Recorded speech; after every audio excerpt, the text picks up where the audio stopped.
Awesome. Well, now we're going to welcome Margi Flint to the Great Lakes Herb Fair Roundtable. Welcome to the show, Margi. Of Thank you. I'm honored. course, me too. We couldn't do this without you. As you were saying pre-call before we got on, you like to try to make it to this event every single year. Why would you say that is? Oh, why would I say that? Well, when I finally got to it, um, what I realized is this conference is the vibration of all the conferences of my youth, Hmm. where everyone got together, was nice to each other, and talked about herbs. Go figure. As it should be. What are some of the conferences that you used to attend back in the day? Oh, well, Green Nations Gathering, that Hmm. was a wonderful conference. Pam Montgomery put that on. The original women's herbal way back to when Gail Ulrich began it in Little Shelburne Falls. We would wash dishes and Tupperware, things with cold water. It's amazing we all survived. Um, and back in the day, you used to be able to run around naked at all the conferences, which was a lot of fun and a lot more attractive back then. Uh, let's see. So Green Nations, the original women's, and all the other women's herbals. There was one called Gaia Hmm. Herb Symposium, but they moved down south, and I haven't been invited back to that since then. But Gaia was fun. The original international herb symposiums, Hmm. they were all little, Yeah, just like in a field at a sure. 4-H camp. Well, I'm thankful because I'm a lifelong Oregonian, and I actually was one of the organizers of the Brighton Bush Herbal Conference, which is always the same weekend as the Great Lakes Herb Fair. But now I'm a Midwesterner, so I kind of consider this my local event. And I'm pretty sure, even though it hasn't been going on the past couple of years, that's still an event, an herbal event where you could run around naked and have it be accepted. So I don't know if you've ever I ever been to that one. I have never been to Brighton Bush. It's a good one. It's Sounds beautiful. like fun. Sure, yeah, exactly. Could roam naked all around. But why don't we get to Yeah. know Margi? I know a lot of people already know who Margi is, but why don't you kind of give a brief overview of who you are and what you teach in the realm of herbalism? Okay. Um, I would say my teaching specialty is teaching the knowledge of William Lasassier. Hmm, So face, tongue, and nail diagnosis. So, you look at somebody, it's an open book, you know exactly what's going on inside them, but can't say anything. sure, right. But that has been really the most potent teaching, because what I want to train practitioners to be better practitioners. Hmm, And if you can see the indications for which organ system's out of balance, you're way ahead. for sure. It's just magic. And William was brilliant. Yeah, I never had a chance to meet William. Yeah, when we hang out at the Great Lakes Herb Fair, I'm gonna have to have you look at my nails. I think they're pretty Oh, solid. oh, But good. I'll let you know. just okay, so just for my own, like I love herbalism history.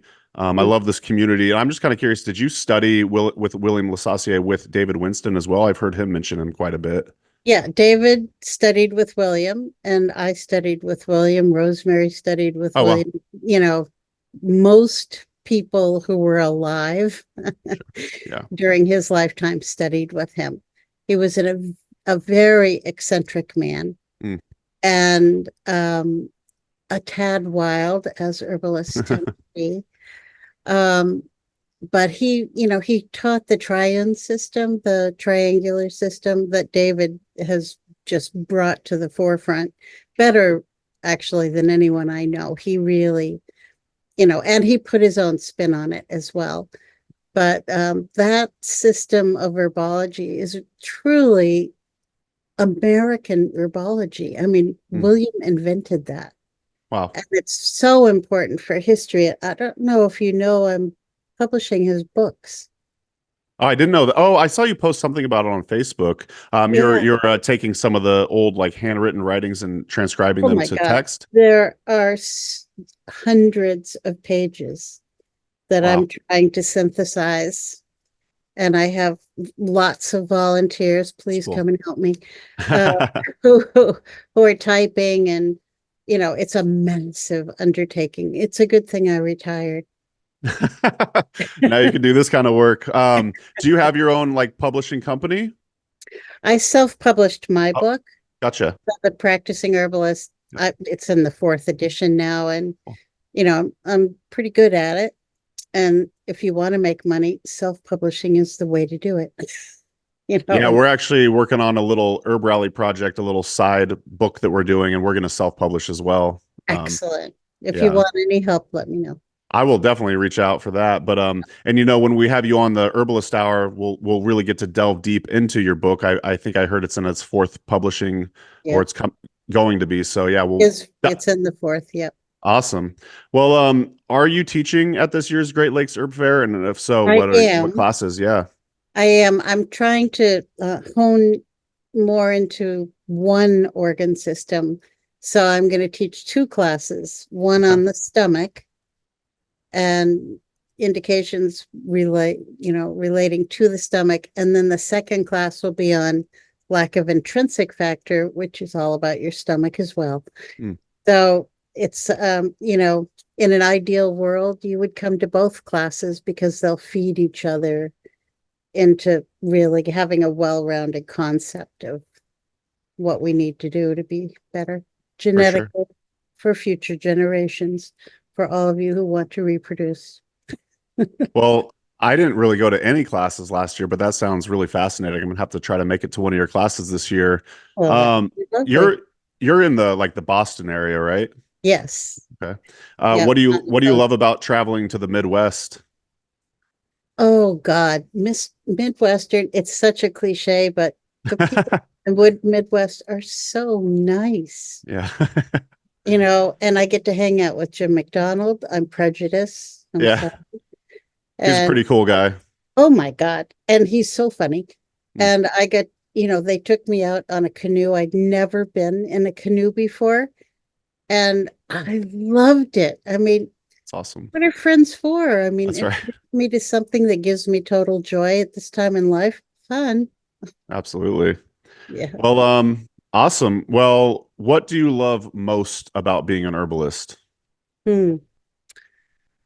I find it very gratifying to believe in nature Hmm, and to watch it do magic on people. People come to you, they think it's you. It isn't me. It's the herbs. And it's reconnecting with that thought that I am a being amongst all other living beings. You know, nature is so beautiful. And the more people tap into that, the healthier they get.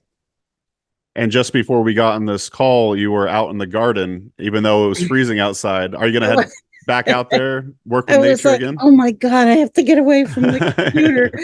I'm just going to go outside and, cinch up my hops arbor and, you know, do some manual labor.